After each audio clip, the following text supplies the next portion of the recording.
আসসালামু আলাইকুম সবাইকে। আমরা শুরু করব জৈব রসায়নের একটা ইম্পর্টেন্ট টপিক অ্যালকেন দিয়ে। দেখো, অ্যালকেন থেকে আমাদের আসার মতো বেশ বেশ কিছু কোশ্চেন আছে, বাট আমাদেরকে সবার প্রথমে অ্যালকেন সম্পর্কে প্রাইমারি কিছু জিনিস জানতে হবে। অ্যালকেন সম্পর্কে প্রাইমারি কিছু জিনিস যদি আমরা জানতে চাই, তাহলে এখানে একটু দেখো। আমি বইতে দাগাই দিব তোমাদেরকে, তোমরা আমার সাথে সাথে একটু দাগাই নিবে।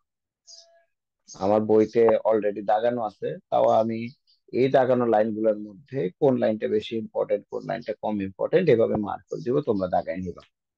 দেখো, অ্যালকেন প্রস্তুতির মধ্যে আমরা জানি অ্যালকেনের মধ্যে কি থাকে। অ্যালকেনের মধ্যে থাকে কার্বন কার্বন একক বন্ধন। অ্যালকেনের মধ্যে কি থাকে? কার্বন কার্বন একক বন্ধন। অ্যালকেনের মধ্যে থাকবে কার্বন কার্বন একক বন্ধন।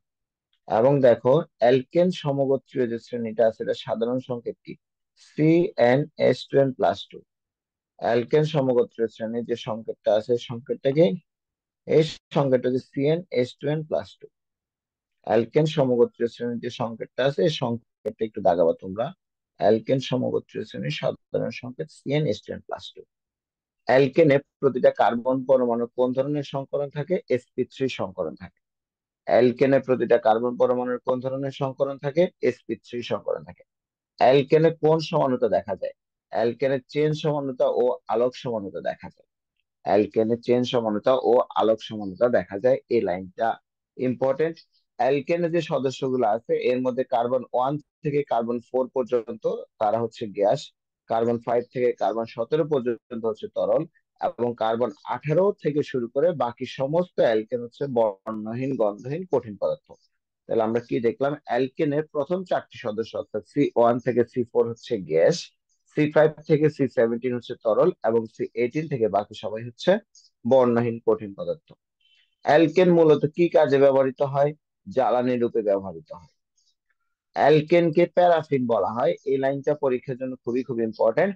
এবং এই যে প্যারাটা দেখতেছো, অ্যালকেন প্রস্তুতি ও শনাক্তকরণ বিক্রিয়া প্রথম যে প্যারাটা, এই প্যারাটার মধ্যে সবচেয়ে ইম্পর্টেন্ট লাইন হচ্ছে প্যারাফিন কাকে বলা হয়। প্যারাফিন বলা হয় কাকে? প্যারাফিন বলা হয় অ্যালকেনকে। প্যারাফিন বলা হয় কাকে? অ্যালকেনকে। এখন আমরা সামনের দিকে চলে আসি। দেখো, ডিকার্বক্সিলেশন প্রক্রিয়া বা ডিকার্বক্সিলেশন বিক্রিয়া, এটা হচ্ছে অ্যালকেন প্রস্তুতির একটা বিক্রিয়া। এই বিক্রিয়াগুলা থেকে আমাদের পরীক্ষায় কোশ্চেন আসে। আমি চেষ্টা করব যাতে তোমাদের বোর্ড পরীক্ষায় কোশ্চেন আসলে তোমরা অ্যান্সার করতে পারো, ওভাবে তোমাদেরকে একটু পড়াই দেওয়ার জন্য। তাহলে দেখো, এই যে ডিকার্বক্সিলেশন প্রক্রিয়া কার থেকে কাকে তৈরি করা হয়? তাহলে মনে রাখতে হবে, 1 নম্বর কথা, ডিকার্বক্সিলেশন প্রক্রিয়ায় কাকে তৈরি করা হয়? ডিকার্বক্সিলেশন প্রক্রিয়ায় তৈরি করা হয় ভাই অ্যালকেনকে। ডিকার্বক্সিলেশন প্রক্রিয়ায় কাকে তৈরি করা হয়? অ্যালকেন তৈরি করা হয়। কার থেকে অ্যালকেন তৈরি করা হয়? অ্যালকেন তৈরি করা হয় কার্বক্সিলিক অ্যাসিডের সোডিয়াম লবণ থেকে। কথাটা খেয়াল করো। কার্বক্সিলিক অ্যাসিডের কার্বক্সিলিক অ্যাসিডের সোডিয়াম লবণ হতে কার্বক্সিলিক অ্যাসিডের সোডিয়াম লবণ হতে ডিকার্বক্সিলেশন প্রক্রিয়া কি তৈরি করা হয়? অ্যালকেন তৈরি করা হয়। এখন আমরা যদি ভাই একটা কার্বক্সিলিক অ্যাসিড দেখি, দেখো, CH3COOH, এটার নাম কি ভাইয়া? এটার নাম হচ্ছে ইথানোয়িক অ্যাসিড। এটার নাম হচ্ছে ইথানোয়িক অ্যাসিড। এটা একটা কার্বক্সিলিক অ্যাসিড। CH3CH2COOH, এটার নাম হচ্ছে প্রোপানোয়িক অ্যাসিড। এটার নাম হচ্ছে প্রোপানোয়িক অ্যাসিড। এটার যে সোডিয়াম লবণ, যে কোনো অ্যাসিড থেকে লবণ পাইতে হলে কি করা লাগে? অ্যাসিডের সাথে যখন একটা ক্ষারকের বিক্রিয়া হবে, তখন আমরা জানি কি তৈরি হয়? লবণ প্লাস পানি তৈরি হয়, তাই না? অ্যাসিড প্লাস ক্ষারক ইকুয়াল টু লবণ প্লাস পানি। তাহলে এইখানে আমরা কি দেখতে পাচ্ছি? এই যে CH3COOH, ওর সাথে যদি সোডিয়ামের বিক্রিয়া, সোডিয়াম হাইড্রোক্সাইড নামক ক্ষারকটার বিক্রিয়া করে আমরা, দেখো, CH3COOH প্লাস, এটা একটা অ্যাসিড প্লাস একটা ক্ষারক সোডিয়াম হাইড্রোক্সাইড, এটা যখন আমরা বিক্রিয়া করাবো, তখন কি তৈরি হবে? যে লবণটা তৈরি হবে, তার নাম হবে CH3 COO NA। আর সাথে কি তৈরি হবে? সাথে তৈরি হবে পানি। আর যে প্রোপানয়িক অ্যাসিড আছে দেখো, CH3 CH2 COOH, এটার সাথে যদি আমরা সোডিয়াম হাইড্রোক্সাইডে বিক্রিয়া করি, তাহলে কি তৈরি হবে? সোডিয়াম প্রোপিনয়েড তৈরি হবে। মানে CH3 CH2 COON, এর সাথে কি তৈরি হবে? সাথে তৈরি হবে পানি। সাথে কি তৈরি হবে? সাথে তৈরি হবে পানি। তাহলে এই যে দেখো,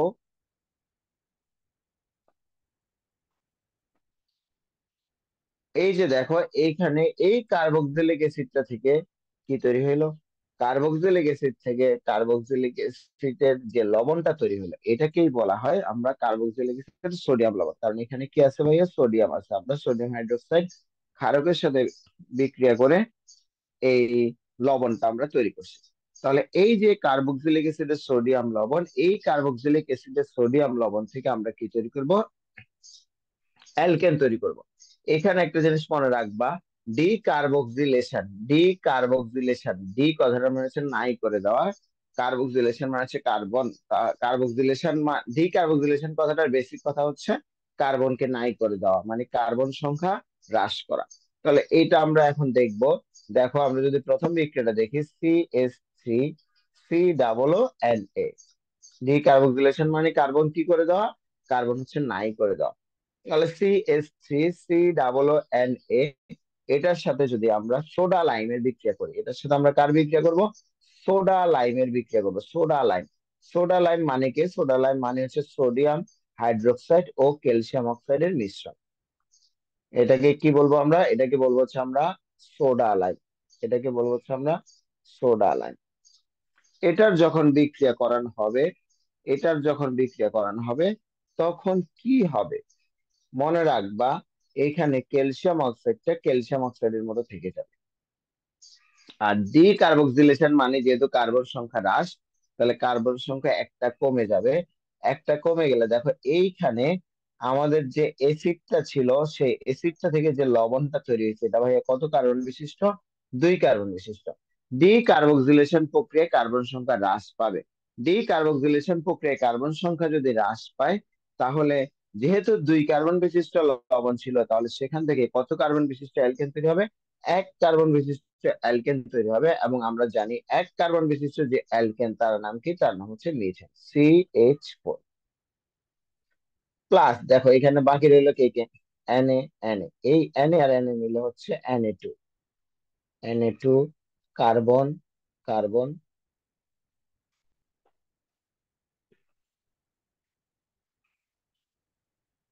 কার্বন,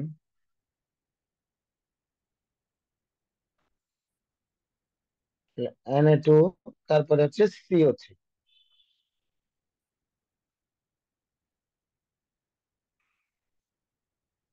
Na2CO3, Na2CO3। তাহলে 2টা সোডিয়াম চলে গেল, কার্বন চলে গেল, 3টা অক্সিজেন চলে গেল, Na2CO3। বাকি রইল কে? হাইড্রোজেনটা। এই হাইড্রোজেনটা CH3 এর সাথে সংযুক্ত হয়ে কি তৈরি করছে? মিথেন তৈরি করছে।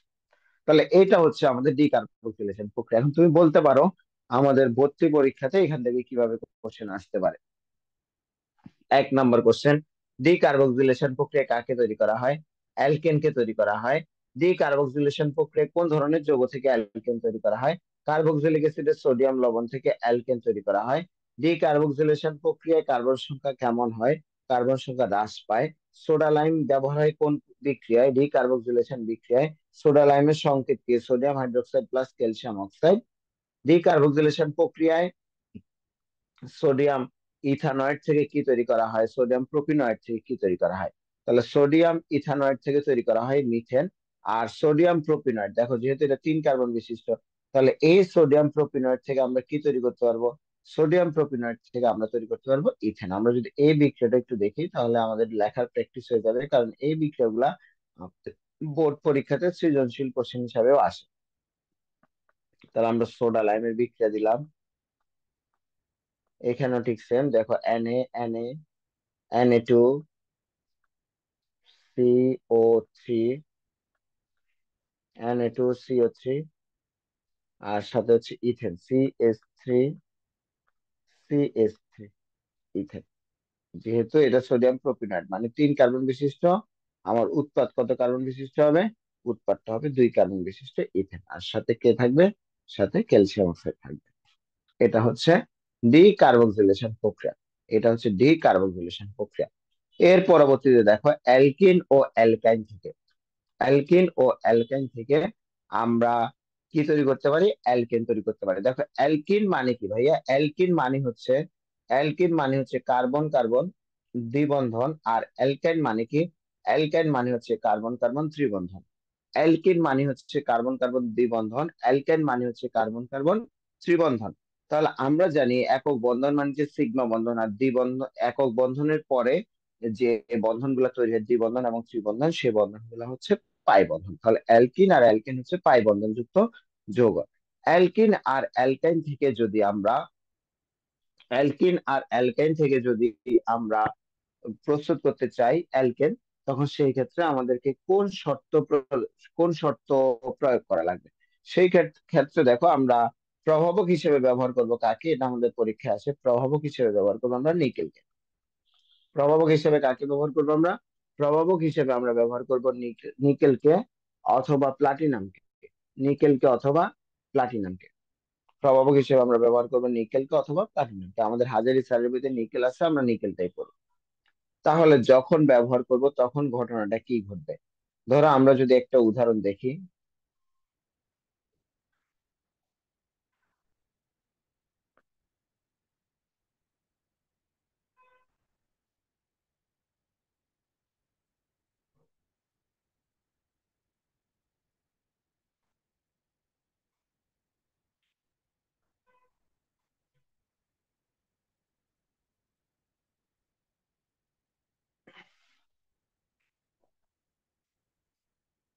তাহলে এইখানে অ্যালকিন ও অ্যালকাইন থেকে যে পাই, এটা কোন বিক্রিয়ার মাধ্যমে পাই? এটা পাই হচ্ছে কোন প্রক্রিয়ার মাধ্যমে পাই? হাইড্রোজেন সংযোজন প্রক্রিয়ার মাধ্যমে পাই। কোন প্রক্রিয়ার মাধ্যমে পাই? হাইড্রোজেন সংযোজন প্রক্রিয়ার মাধ্যমে পাই। কোন প্রক্রিয়ার মাধ্যমে? হাইড্রোজেন সংযোজন প্রক্রিয়ার মাধ্যমে। তাহলে এইখানে যদি হাইড্রোজেন সংযোজন করা হয় প্রভাবকটাকে, প্রভাবকটা হচ্ছে ধরো নিকেল। আর তাপমাত্রা কত? তাপমাত্রা হচ্ছে 150 থেকে 200 ডিগ্রি সেলসিয়াস। 150 থেকে 200 ডিগ্রি সেলসিয়াস। আর এইখানে আমরা তাহলে এটা আমরা কি নিছি? এটা আমরা নিছি হচ্ছে প্রোপিন। এটা আমরা কি নিছি? প্রোপিন কিংবা প্রোপিন 1। এরপরে আমরা নিব হচ্ছে একটা অ্যালকাইন নিয়ে বিক্রিয়াটা দেখি। CH3CH, এটার সাথে আমরা এটা কি? এটা হচ্ছে প্রোপাইন।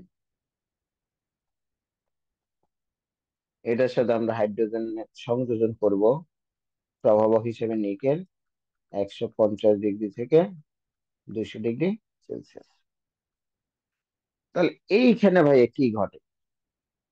এইখানে যেটা ঘটে সেটা হচ্ছে নিকেল প্রভাবকের উপস্থিতিতে 150 থেকে 200 ডিগ্রি সেলসিয়াস টেম্পারেচার যখন আমরা দিব, তখন এই পাই বন্ধনটা ভেঙে যাবে। এইখানে যে পাই বন্ধন আছে, এই একটা পাই বন্ধন আছে, এই পাই বন্ধনটা ভেঙে যাবে। পাই বন্ধনটা ভেঙে গেলে, পাই বন্ধনটা ভেঙে গেলে দুইটা কার্বনের ক্ষেত্রে কি হবে? পাই বন্ধনটা ভেঙে গেলে দুইটা কার্বনের ক্ষেত্রে দুইটা হাত খালি হয়ে যাবে। ব্যাপারটা খেয়াল করো। CH3CH, এখানে পাই বন্ধন ছিল, পাই বন্ধনটা ভেঙে গেছে। পাই বন্ধনটা ভেঙে গেছে। তাহলে দেখো এই কার্বনের একটা হাত খালি হয়ে গেছে, এই কার্বনের একটা হাত খালি হয়ে গেছে। এইখানে তখন এসে এই হাইড্রোজেনটা সংযোজন হবে। এইখানে একটা হাইড্রোজেন, এইখানে একটা হাইড্রোজেন। তাহলে কি হবে ব্যাপারটা? CH3CH2CH3। তাহলে এটা কি তৈরি হলো? এটা তৈরি হলো প্রোপেন। এটা তৈরি হলো প্রোপেন। এর পরবর্তীতে দেখো প্রোপাইন থেকেও ঠিক সেম। এখানেও যখন আমরা হাইড্রোজেন সংযোজন করব, এখানেও আমরা যদি হাইড্রোজেন সংযোজন করি, তাহলে ভাই এদের যে পাই বন্ধন আছে সবগুলা পাই বন্ধন ভেঙে যাবে। অর্থাৎ দুইটা পাই বন্ধন আছে, দুইটা পাই বন্ধনই ভাঙবে। তোমার ভাবার কোনো দরকার নাই। যে প্রথমে মেবি একটা পাই বন্ধন ভাঙবে, তারপরে না, একসাথে দুইটা পাই বন্ধন ভেঙে যাবে। তাহলে এইখানেও কি হবে ব্যাপারটা দেখো, CH3। তাহলে এখানে যেহেতু দুইটা বন্ধন ভাঙছে, এই কার্বনেরও দুইটা হাত খালি, এই কার্বনটারও ভাইয়া দুইটা হাত খালি। তাহলে এইখানে দুইটা হাইড্রোজেন, এইখানেও দুইটা হাইড্রোজেন। তাহলে এখানে কি তৈরি হলো, CH3, CH2,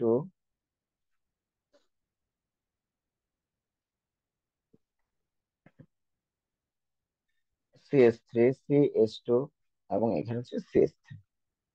তাহলে এখানেও কি তৈরি হলো, এখানেও ভাইয়া তৈরি হলো প্রোপেন। তো তোমার পরীক্ষায় আসবে অ্যালকিন ও অ্যালকাইন থেকে, অ্যালকিন ও অ্যালকাইন থেকে কোন প্রক্রিয়ার মাধ্যমে আমরা অ্যালকেন পাই, হাইড্রোজেন সংযোজন। এই ক্ষেত্রে কার্বন সংখ্যা কেমন হয়, কার্বন সংখ্যা অপরিবর্তিত থাকে, কার্বন সংখ্যা স্থির থাকে। ডি কার্বক্সিলেশন প্রক্রিয়া ভাই কার্বন সংখ্যা কি হয়, ডি কার্বক্সিলেশন প্রক্রিয়ায় কার্বন সংখ্যা হ্রাস, কার্বন সংখ্যা হ্রাস পায়। আর অ্যালকিন ও অ্যালকাইন থেকে হাইড্রোজেন সংযোজন যে প্রক্রিয়ায়, এখানে কার্বন সংখ্যা কি হয়, এখানে কার্বন সংখ্যা স্থির থাকে, এখানে কার্বন সংখ্যা স্থির থাকে। একটা জিনিস মনে রাখবা, নিকেল প্রভাবক দিলে প্রোপাইন থেকে ডিরেক্ট কিন্তু প্রোপেন পাই, প্রোপাইন থেকে আগে প্রোপিন পাবো তারপরে প্রোপেন পাবো, ব্যাপারটা এমন না। প্রোপাইন থেকে হ্যাঁ প্রোপিন তৈরি করতে পারবা, সেটা এই বিক্রিয়ার মাধ্যমে না, সেটা অন্য বিক্রিয়ার মাধ্যমে। সেটা আমরা অ্যালকিন প্রস্তুতির মধ্যে যখন যাবো, অ্যালকিন প্রস্তুতির মধ্যে গেলে তখন আমরা দেখতে পাবো। এরপর আমরা চলে আসি উডস বিক্রিয়া, এরপর আমরা চলে আসবো উডস বিক্রিয়া। তাহলে উডস বিক্রিয়ার মাধ্যমে কাকে তৈরি করা হয় ভাইয়া, অ্যালকেনকে তৈরি করা হয় কার থেকে, অ্যালকাইল হ্যালাইড থেকে। তাহলে অ্যালকাইল হ্যালাইড হতে, অ্যালকাইল হ্যালাইড হতে অ্যালকেন প্রস্তুতি করা হয় কোন বিক্রিয়ার মাধ্যমে, অ্যালকাইল হ্যালাইড হতে অ্যালকেন প্রস্তুতি করা হয় উডস বিক্রিয়ার মাধ্যমে। অ্যালকাইল হ্যালাইড হতে অ্যালকেন প্রস্তুতি করা হয় কোন বিক্রিয়ার মাধ্যমে, উডস বিক্রিয়ার মাধ্যমে। প্রভাবক হিসেবে কাকে ব্যবহার করা হয়, খুবই খুব ইম্পর্টেন্ট, প্রভাবক হিসেবে ব্যবহার করা হয় শুষ্ক ইথার। এবং এই যে শুষ্ক ইথার, এইটাকে কেন উডস বিক্রিয়াতে প্রভাবক হিসেবে ব্যবহার করা হয়, এটা আমাদের বোর্ড পরীক্ষায় অনুধাবনমূলক কোশ্চেন হিসেবেও আসে। কেন শুষ্ক ইথার ব্যবহার করা হয়, আসি আমরা। দেখো অ্যালকাইল হ্যালাইড থেকে, অ্যালকাইল হ্যালাইড মানে কি, alkane plus halogen. Alkyl halide কথাটার মানে ভাইয়া খেয়াল করো, অ্যালকেন প্লাস হ্যালোজেনের বিক্রিয়া উৎপন্ন যৌগ, alkane plus halogen, alkane plus halogen. যেমন দেখো C2H6 ভাই, এটা কি, এটা হচ্ছে ইথেন, এটা হচ্ছে ইথেন। এখন এখান থেকে যদি একটা হাইড্রোজেন পরমাণু একটা হ্যালোজেন পরমাণু দ্বারা প্রতিস্থাপিত হয়, ধরো আয়োডিন দ্বারা প্রতিস্থাপিত হলো, তখন তার সংকেতটা কি হবে, C2H5I। এটা হচ্ছে ইথাইল আয়োডাইড, এটা এটা হচ্ছে ইথাইল আয়োডাইড, ইথাইল আয়োডাইড। এই ইথাইল আয়োডাইড থেকে আমরা উডস বিক্রিয়ার মাধ্যমে কি তৈরি করব, এই ইথাইল আয়োডাইড থেকে আমরা উডস বিক্রিয়ার মাধ্যমে তৈরি করব উচ্চতর অ্যালকেন। উচ্চতর অ্যালকেন মানে কার্বন সংখ্যা বৃদ্ধি পাবে, উচ্চতর অ্যালকেন মানে কার্বন সংখ্যা বৃদ্ধি, উচ্চতর অ্যালকেন মানে কার্বন সংখ্যা বৃদ্ধি, উচ্চতর অ্যালকেন মানে কার্বন সংখ্যা বৃদ্ধি। উচ্চতর অ্যালকেন মানে কি, আবার বলতেছি, কার্বন সংখ্যা বৃদ্ধি। তাহলে পরীক্ষায় আসে উচ্চতর অ্যালকেন পাওয়া যায় কোন বিক্রিয়ার মাধ্যমে ভাইয়া, উডস বিক্রিয়ার মাধ্যমে। কোন বিক্রিয়ার মাধ্যমে কার্বন সংখ্যা বৃদ্ধি পায়, উডস বিক্রিয়ার মাধ্যমে কার্বন সংখ্যা বৃদ্ধি পায়। তাহলে ব্যাপারটা যদি আমরা দেখি ভাইয়া, C2H5I, C2H5I, এটা কি ইথাইল আয়োডাইড তাই না, ওকে ফাইন। এখানে আমরা সোডিয়াম যুক্ত করলাম, আরো একটা অণু ইথাইল আয়োডাইড নিলাম। এখন আমরা যদি বিক্রিয়া করি শুষ্ক ইথারের উপস্থিতিতে, শুষ্ক ইথারের উপস্থিতিতে, তাহলে এখানে কি হবে, এই যে সোডিয়ামটা তারা এই দুইটা আয়োডিনের সাথে বিক্রিয়া করে ফেলবে। তাহলে বিক্রিয়া করে কি তৈরি হলো ভাইয়া, সোডিয়াম আয়োডাইড।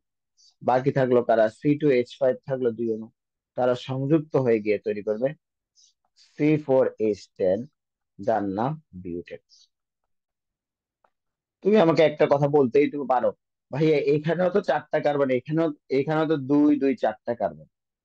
বাবা, এখানে দুই দুই চারটা কার্বন, বাট এটা কার যৌগ? এটা তো ভাই ইথেনের যৌগ। এটা তো ইথেনের যৌগ। মানে এটা এখানে যদি আর 6 অণু থাকুক, 10 অণু থাকুক, যাই থাকুক, এটা তো ভাই ইথেন, মানে 2 কার্বন বিশিষ্ট যৌগ। আর বিউটেন কত কার্বন বিশিষ্ট যৌগ? 4 কার্বন বিশিষ্ট যৌগ। ঠিক আছে? তাহলে এই কারণে, এই যেহেতু এইখানে আমার বিক্রিয়কে কার্বন সংখ্যা 2টা, বিক্রিয়ক অণুগুলাতে, উৎপাদন অণুগুলাতে কার্বন সংখ্যা 4টা করে, এই কারণে এই বিক্রিয়ার নাম হচ্ছে ভাইয়া উডস বিক্রিয়া। এই বিক্রিয়ার নাম কি? উডস বিক্রিয়া। এটাকে বলা হয় কার্বন শিকল বৃদ্ধিকরণ পদ্ধতি অথবা আরোহ পদ্ধতি। কার্বন শিকল বৃদ্ধিকরণ বা আরোহ পদ্ধতি। কার্বন শিকল বৃদ্ধিকরণ বা আরোহ পদ্ধতি, এটা হচ্ছে উডস বিক্রিয়া। এটা হচ্ছে উডস বিক্রিয়া।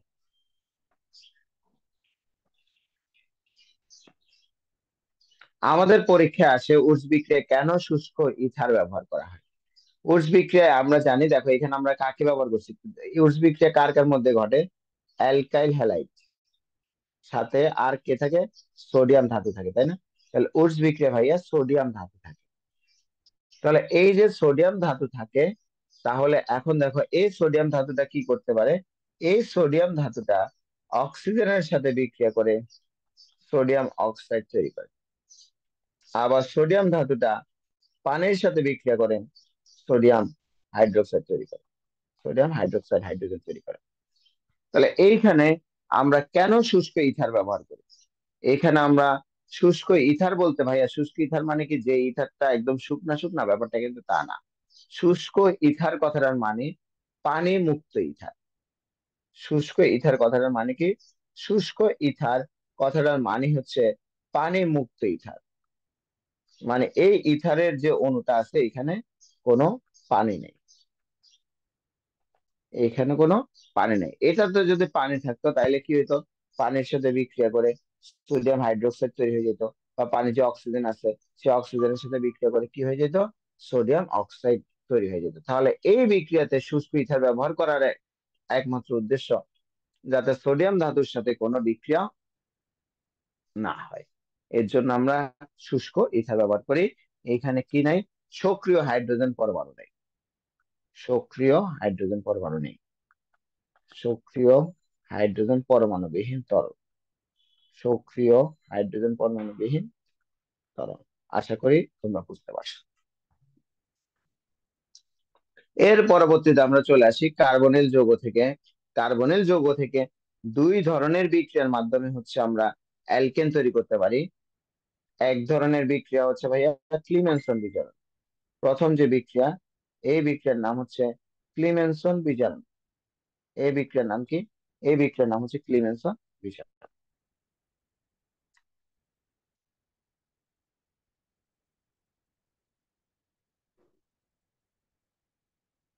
তাহলে এই যে ক্লিমেনসন বিজারণ প্রক্রিয়া, এখানে কোন যৌগ থেকে কোন যৌগকে তৈরি করা হয়? ক্লিমেনসন বিজারণ প্রক্রিয়ায় কার্বনিল যৌগ হতে, ভাই খেয়াল করো, কার থেকে? কার্বনিল যৌগ হতে। ক্লিমেনসন বিজারণ প্রক্রিয়ায় কার্বনিল যৌগ হতে অ্যালকেন তৈরি করা হয়। ক্লিমেনসন বিজারণ প্রক্রিয়ায় কার্বনিল যৌগ হতে অ্যালকেন তৈরি করা হয়। কার্বনিল যৌগ মানে কি? কার্বনিল যৌগ মানে হচ্ছে ভাইয়া অ্যালডিহাইড ও কিটোন, মানে সিও মূলক আছে যেখানে, ঠিক আছে, সেটা সিও হিসাবে থাকুক কিংবা সিএইচ হিসাবে থাকুক। তাহলে এই যে কিটোন এবং অ্যালডিহাইড, কিটোন এবং অ্যালডিহাইড হতে, কিটোন এবং অ্যালডিহাইড হতে অ্যালকেন প্রস্তুতির যে প্রক্রিয়া, এই প্রক্রিয়ার নাম হচ্ছে ক্লিমেনসন বিজারণ প্রক্রিয়া। এই প্রক্রিয়ার নাম কি? ক্লিমেনসন বিজারণ প্রক্রিয়া। একটা জিনিস মনে রাখবো আমরা ভাইয়া, বিজারণ মানে হচ্ছে হাইড্রোজেন সংযোজন অথবা অক্সিজেন অপসারণ। বিজারণ মানে কি? বিজারণ মানে হচ্ছে হাইড্রোজেন সংযোজন অথবা অক্সিজেন অপসারণ। বিজারণ মানে কি? বিজারণ মানে হচ্ছে হাইড্রোজেন সংযোজন অথবা অক্সিজেন অপসারণ। তাহলে এইখানে যে ক্লিমেনসন বিজারণ প্রক্রিয়া, এই ক্লিমেনসন বিজারণ প্রক্রিয়াতে প্রভাবক হিসেবে কাকে ব্যবহার করা হয়? ক্লিমেনসন বিজারণ প্রক্রিয়াতে প্রভাবক হিসেবে ব্যবহার করা হয়, ক্লিমেনসন বিজারণ প্রক্রিয়ায় প্রভাবক হিসেবে ব্যবহার করা হয় জিঙ্ক, অ্যামালগাম এবং হাইড্রোক্লোরিক অ্যাসিড, গাঢ় হাইড্রোক্লোরিক অ্যাসিড। তাহলে দেখো, প্রভাবক হিসেবে ব্যবহার করে জিঙ্ক অ্যামালগাম, মানে জিঙ্ক এবং মার্কারির সমন্বয়ে গঠিত যৌগ জিঙ্ক অ্যামালগাম, প্লাস গাঢ় হাইড্রোক্লোরিক অ্যাসিড। গাঢ় হাইড্রোক্লোরিক অ্যাসিড তোমাকে পরীক্ষা আটকানোর জন্য অপশনে গাঢ়র জায়গায় লঘু দিবে, সালফিউরিক অ্যাসিডের হাইড্রোক্লোরিক অ্যাসিডের জায়গায় সালফিউরিক অ্যাসিড দিবে, নাইট্রিক অ্যাসিড দিবে, জিঙ্ক অ্যামালগামের জায়গায় অন্য কিছু দিবে। ঠিক আছে, তাহলে তোমাকে অপশন গুলা খেয়াল করা লাগবে।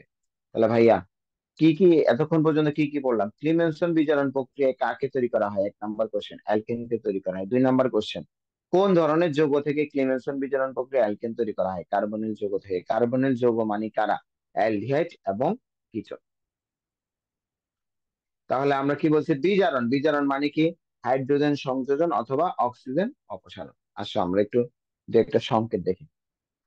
ইথানল, CH3 CHO, ইথানলের সাথে যদি আমরা কার বিক্রিয়া দিব? ইথানলের সাথে আমরা বিক্রিয়া দিব হচ্ছে জিঙ্ক অ্যামালগাম প্লাস গাঢ় হাইড্রোক্লোরিক অ্যাসিড। এদের যে বিক্রিয়া হবে, এই বিক্রিয়ার ফলে ভাইয়া জায়মান হাইড্রোজেন তৈরি হবে। কি তৈরি হবে? জায়মান, মানে জিঙ্ক অ্যামালগাম আর গাঢ় হাইড্রোক্লোরিক অ্যাসিড থেকে কি তৈরি হবে? জায়মান হাইড্রোজেন তৈরি হবে। যে জায়মান হাইড্রোজেনটা বিজারণ করবে, কার বিজারণ করবে? কার্বনিল যৌগের বিজারণ করবে। কার বিজারণ করবে? কার্বনিল যৌগের বিজারণ করবে, অর্থাৎ অ্যালডিহাইডের বিজারণ করবে। আমরা একটু আগে বলছি বিজারণ মানে হাইড্রোজেন সংযোজন, অক্সিজেন অপসারণ।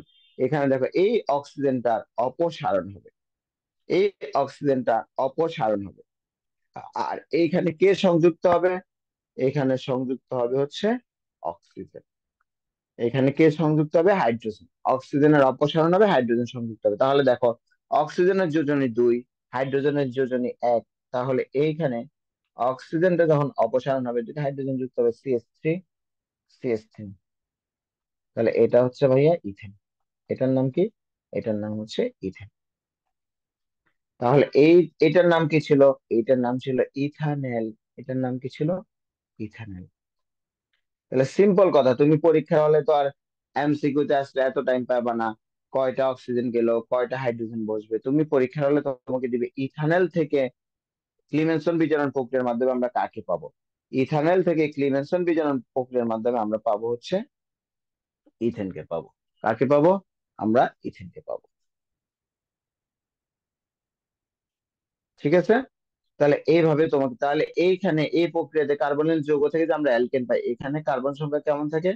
এখানে ভাইয়া কার্বন সংখ্যা স্থির থাকে, কার্বন সংখ্যা স্থির থাকে। তাহলে এটা আমাদের একটা ইম্পর্টেন্ট বিক্রিয়া, এটা আমাদের রিটেনের জন্য ইম্পর্টেন্ট, MCQর জন্য ইম্পর্টেন্ট। এখন দেখো, এই যে কার্বনিল যৌগ থেকে, কার্বনিল যৌগ থেকে অ্যালকেন তৈরির আরেকটা প্রক্রিয়া আছে। কার্বনিল যৌগ হতে অ্যালকেন তৈরির আরেকটা প্রক্রিয়া আছে। এই বিক্রিয়ার নাম হচ্ছে উলফ কির্চনার বিজারণ। এটাও ঠিক সেম, জাস্ট প্রভাবকটা আলাদা। ধরো আমরা একটা কিটোনের ক্ষেত্রে যদি দেখি, CH3COCH3, এই উলফ কির্চনার বিজারণ প্রক্রিয়ায় কাকে ব্যবহার করা হয় প্রভাবক হিসেবে? হাইড্রাজেন, NH2NH2, NH2NH2। তাহলে এইখানে কি তৈরি হবে? সমান সংখ্যক কার্বন বিশিষ্ট অ্যালকেন তৈরি হবে। তাহলে এটা কি ভাইয়া? এটা হচ্ছে ভাইয়া প্রোপানল। এটা হচ্ছে প্রোপানল। CH3CH2CH3, এটা কি ভাইয়া? এটা হচ্ছে প্রোপেন। এটা হচ্ছে প্রোপ, এটা হচ্ছে প্রোপেন। তাহলে উলফ কির্চনার বিজারণ প্রক্রিয়ায় আমরা কাকে তৈরি করি? অ্যালকেনকে তৈরি করি। কোন ধরনের যৌগ থেকে? কার্বনিল যৌগ থেকে। কোন ধরনের যৌগ থেকে? কার্বনিল যৌগ থেকে। তাহলে কার থেকে কাকে পাবো? প্রোপানন থেকে কি পাবো? প্রোপেন পাবো। সিম্পল কথা, এটা না বলে, এটা না বলে যদি আমি তোমাকে এটা বলতাম, প্রোপানেল থেকে কি পাবা? CH3CH2CHO। NH2 NH2। ভাইয়া দেখো এটার নাম কি, এটার নাম হচ্ছে ভাইয়া প্রোপানল। এটার নাম হচ্ছে প্রোপানল। তাহলে এটা থেকে আমরা ঠিক সেম প্রোপেন পাবো, CH2 CH2 CH3। এটার নাম কি ভাইয়া? এটার নাম হচ্ছে প্রোপেন। এটার নাম হচ্ছে প্রোপেন।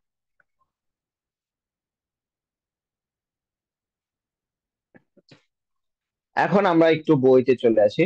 আমরা একটু বইতে একটু দাগানোর চেষ্টা করি।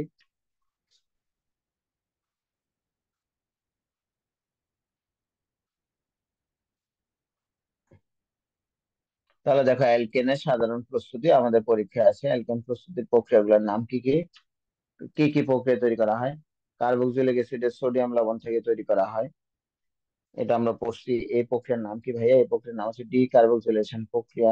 ডি কার্বক্সিলেশন প্রক্রিয়ায় ডি কার্বক্সিলেশন প্রক্রিয়ায় কাকে ব্যবহার করা হয়? সোডা লাইমকে ব্যবহার করা হয়। সোডা লাইমের সংকেতকে sodium hydroxide plus calcium oxide, sorry sodium hydroxide plus, হ্যাঁ sodium hydroxide plus calcium oxide. এইখানে যে যৌগটা তৈরি হয় সেখানে কার্বন সংখ্যা কি হয়? কার্বন সংখ্যা এক হ্রাস পায়। যেমন দেখো সোডিয়াম প্রোপিনয়েড, এখানে প্রোপিনয়েড, প্রো কথাটার মানে তিন। সেখান থেকে আমরা যে যৌগটা পাইছি, ইথেন পাইছি, তার মানে কত কার্বন বিশিষ্ট? দুই কার্বন বিশিষ্ট।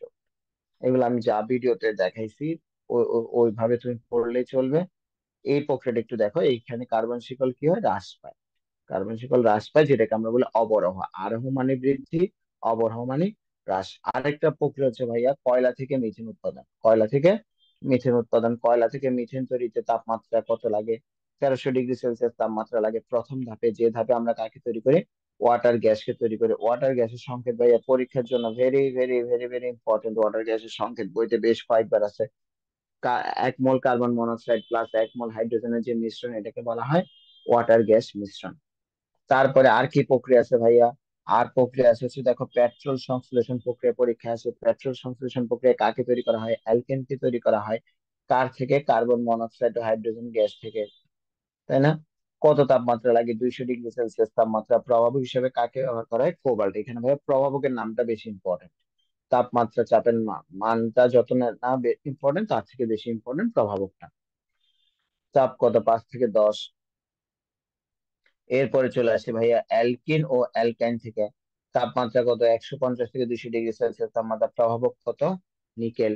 এইখানে দেখো, যদি আমি একটা কথা বলছিলাম যে 150 থেকে 200°C তাপমাত্রা, তোমাদের হাজারি স্যারের বইতে একটু আলাদাভাবে তাপমাত্রা দিছে। পরীক্ষায় যারা, যে স্যাররা কোশ্চেন করে তারা হয়তো এইভাবে আলাদা করে কোশ্চেনটা করতেই পারে। দেখো অ্যালকিন থেকে অ্যালকেন পাওয়ার সময় আমরা তাপমাত্রা দিচ্ছি 180। এখানে অ্যালকাইন থেকে অ্যালকেন পাওয়ার সময় তাপমাত্রা দিচ্ছি কত? 150। আর প্রভাবক কি? নিকেল। এখানে মনে রাখবে অ্যালকেনে যেহেতু ভাই ত্রিবন্ধন আছে, আমরা জানি ত্রিবন্ধন থেকে দ্বিবন্ধন বেশি শক্তিশালী, যেহেতু ত্রিবন্ধন অপেক্ষাকৃত দুর্বল। এই এখানে এই ত্রিবন্ধন, তাদের দুইটা পাই বন্ধন আছে। এখানে যেহেতু দুইটা পাই বন্ধন আছে, দুইটা পাই বন্ধন থাকার কারণে এটা ভাঙাটা কম্পারেটিভলি সহজ, তাই এখানে 150°C তাপমাত্রা দেওয়া হয়েছে। এর বাইরে কি আছে দেখো, অ্যালকাইল হ্যালাইড থেকে আমরা কোন প্রক্রিয়ার মাধ্যমে পাই? উস বিক্রিয়ার মাধ্যমে। প্রভাবক হিসেবে কাকে ব্যবহার করি? শুষ্ক ইথার। এখানে আমরা ইথাইল আয়োডাইড থেকে কাকে পাবো? ইথাইল আয়োডাইড থেকে আমরা বিউটেনকে পাবো। এই প্রক্রিয়াতে কি হয়? এটাতে কার্বন শিকল বৃদ্ধি পায়, বা এটা, তাহলে এটা কোন ধরনের পদ্ধতি? এটা একটা আরোহ পদ্ধতি। উস প্রক্রিয়া কাকে ব্যবহার করা হয়? শুষ্ক ইথারকে ব্যবহার করা হয়। যারা বোর্ড পরীক্ষা দিবা তাদের জন্য একটা জিনিস মনে রাখো, এই কোশ্চেনটা কি হিসেবে আসে? অনুধাবনমূলক কোশ্চেন হিসেবে কিন্তু এটা আসে। আর যে বিক্রিয়াগুলো পড়াইছি, এই বিক্রিয়াগুলো কিন্তু ভাই আমাদের বোর্ড পরীক্ষাতে রিটেনেও আসে, এমসিকিউ তেও আসে। তারপরে আবার কার্বনিল যৌগ থেকে পাই কোন বিক্রিয়ার মাধ্যমে? ক্লিমেনসন বিজারণ দ্বারা। এখানে কি হয়? এখানে ভাইয়া কার্বনিল মূলক মিথিলিন মূলকে পরিণত হয়। এই লাইনটা আমাদের পরীক্ষার জন্য খুবই খুবই ইম্পর্টেন্ট। কার্বনিল মূলক কিসে পরিণত হয়? মিথিলিন মূলকে পরিণত হয়। দেখো এখানে একটা এমসিকিউ আছে বক্সে। কোন বিক্রিয়ায় অ্যালডিহাইড মূলক মিথিলিন মূলকে পরিণত হয়? কোন বিক্রিয়ার মাধ্যমে ভাইয়া? ক্লিমেনসন বিচলনের মাধ্যমে। ক্লিমেনসন বিচলন। তাহলে এইখানে প্রোপানন থেকে আমরা কাকে পাবো? প্রোপেনকে পাবো। জিঙ্ক অ্যামালগাম আর গাঢ় হাইড্রোক্লোরিক অ্যাসিডকে ব্যবহার করি, তাই না? এখানে তো আমরা দেখলাম কার্বন শিকল হ্রাস পায় কোন প্রক্রিয়াতে? ডি কার্বক্সিলেশন প্রক্রিয়াতে। বাকি সব প্রক্রিয়াতে কার্বন শিকল কি থাকে? স্থির থাকে। আর কার্বন শিকল বৃদ্ধি পায় কোন প্রক্রিয়াতে? বৃদ্ধি পায় হচ্ছে উডস বিক্রিয়াতে। এর বাইরে আর কোন যৌগ থেকে পাওয়া যায়? গ্রিগনার বিকারক থেকে অ্যালকেন পদে গ্রিগনার বিকারকের সংকেতটা তোমরা অলরেডি পারো, RNGX। এটার সাথে পানি সহ আদ্র বিশ্লেষণ করলে কি তৈরি হবে ভাইয়া? অ্যালকেন তৈরি হবে। অ্যালকেন হচ্ছে কম সক্রিয়, তাই অ্যালকেনকে কি বলা হয়? অ্যালকেনকে প্যারাফিন বলা হয়। এই লাইনটা ইম্পর্টেন্ট, খুবই খুব ইম্পর্টেন্ট। অ্যালকেনকে কেন প্যারাফিন বলা হয়, এই প্যারাটা একটু দেখে রাখো। বোর্ড পরীক্ষাতে 2 নম্বরের কোশ্চেন আসতে পারে। বোতল গ্যাস প্রোপেন, বোতল গ্যাস প্রোপেন মোটর জ্বালানি রূপে ব্যবহৃত হয় পেট্রোল বা গ্যাসোলিন। ভাইয়া এই লাইনটা পরীক্ষার জন্য খুবই খুব ইম্পর্টেন্ট, এই 2টা লাইন। দেখো, মোটর গাড়ির জ্বালানি রূপে ব্যবহার হয় কাকে? মোটর গাড়ির জ্বালানি রূপে ব্যবহৃত হয় পেট্রোল বা গ্যাসোলিন। এই পেট্রোল বা গ্যাসোলিনে কার্বন কত থেকে কত থাকে? কার্বন 5 থেকে 11 থাকে। আর অ্যারোপ্লেনের জ্বালানি রূপে কাকে ব্যবহার করা হয়? কেরোসিনকে ব্যবহার করা হয়, কার্বন 11 থেকে 14 থাকে। ভাইয়া এই 2টা লাইন পরীক্ষার জন্য very very important, star mark দিয়ে রাখবা, স্টার মার্ক দিয়ে রাখবা। মোটর গাড়ির জ্বালানি রূপে ব্যবহৃত হয় কাকে? পেট্রোল বা গ্যাসোলিনকে। গ্যাসোলিনে কার্বন সংখ্যা কত থেকে কত থাকে? C5 থেকে C11। আর এরোপ্লেনের জ্বালানি রূপে ব্যবহার করা হয় কাকে? কেরোসিনকে। এটা তোমরা ভুল করো, তোমরা চিন্তা করো প্লেন এত বড় জিনিস, এইখানে কেরোসিন ব্যবহার করবো। কেরোসিন দিয়ে তো আমরা গ্রামে ইঞ্জিন চালাই, মেশিন চালাই, এটা আমরা এরোপ্লেনে ব্যবহার করবো? হ্যাঁ, এরোপ্লেনের জ্বালানি রূপে কেরোসিন ব্যবহৃত হয়। সেই কেরোসিনের মধ্যে কার্বন হলে কার্বন সংখ্যা কত? C11 থেকে C14। আর দেখো, এ, একটা জাপানি টয়োটা কারে যে অকটেন ব্যবহার করা হয়, অকটেন থেকে, অকটেনটা হচ্ছে 10% হেক্টেন আর 90% আইসো অকটেন। আইসো অকটেনের সংকেত আইইউপিএক নেম কত? 2 to 4 ট্রাইমিথাইল পেন্টেন। অ্যালকেনের শনাক্তকারী বিক্রিয়া আমাদের লাগবে না, আমরা কয়েকটা এমসিকিউ দেখি। এখানে দেখো, এখানে আমরা কি দেখতে পাচ্ছি ভাইয়া? এই যে কোশ্চেনটা, অ্যালকাইল হ্যালাইড, এটা একটা অ্যালকাইল হ্যালাইড। অ্যালকাইল হ্যালাইড, এখানে শুষ্ক ইথার আছে, সোডিয়াম ধাতু আছে, এটা দেখে আমাদের মনে পড়ে গেল এটা কোন বিক্রিয়া ভাইয়া? এটা হচ্ছে ভাইয়া উডস বিক্রিয়া। এটা হচ্ছে উডস বিক্রিয়া। উডস বিক্রিয়া কার্বন সংখ্যা কি হয় ভাইয়া?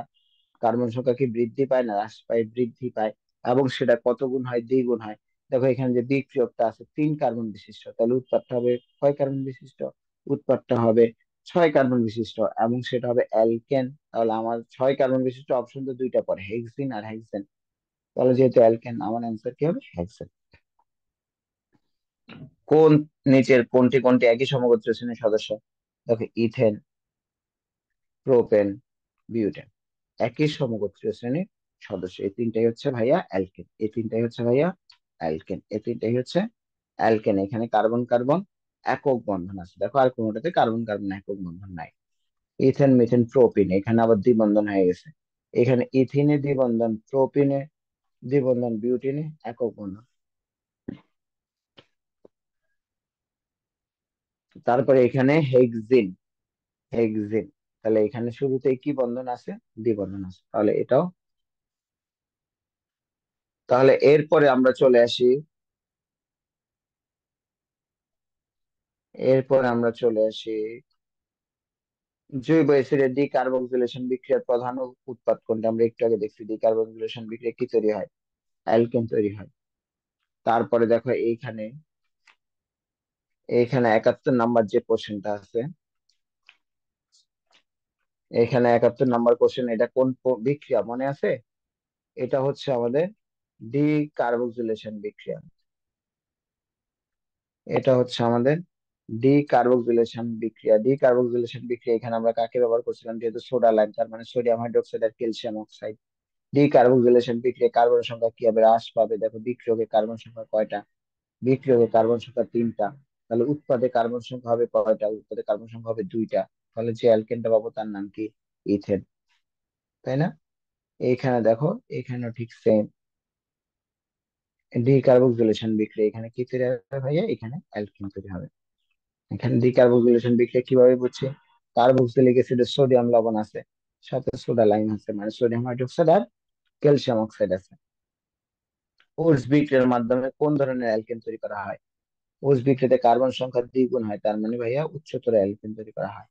কোন বিক্রিয়ার সাহায্যে অ্যালকেন প্রস্তুত করা যায় না? ওটস বিক্রিয়ার মাধ্যমে অ্যালকেন প্রস্তুত করা যায়, আমরা একটু আগে দেখছি পেট্রোল সংশ্লেষণের মাধ্যমে করা যায়, ক্লিমেনসন বিজারণ প্রক্রিয়ার মাধ্যমে করা যায়, যেখানে আমরা জিঙ্ক অ্যামালগাম ও গাঢ় হাইড্রোক্লোরিক অ্যাসিডকে ব্যবহার করছি। আবার বলতেছি, রিমেম্বার ইট, মনে রাখতেই হবে। মনে রাখতে হবে গাঢ় হাইড্রোক্লোরিক অ্যাসিড কিন্তু লিবারম্যান প্রক্রিয়ার মাধ্যমে করা যায় না। লিবারম্যান প্রক্রিয়াটা অন্য একটা বিক্রিয়া, এটা ফেনলের মধ্যে আমরা পড়ি। তাহলে কোন বিক্রিয়ার সাহায্যে অ্যালকেন প্রস্তুত করা যায় না? লিবারম্যান প্রক্রিয়ার সাহায্যে, বিক্রিয়ার সাহায্যে অ্যালকেন প্রস্তুত করা যায় না। তাহলে আমাদের আজকের ক্লাসটা এ পর্যন্ত।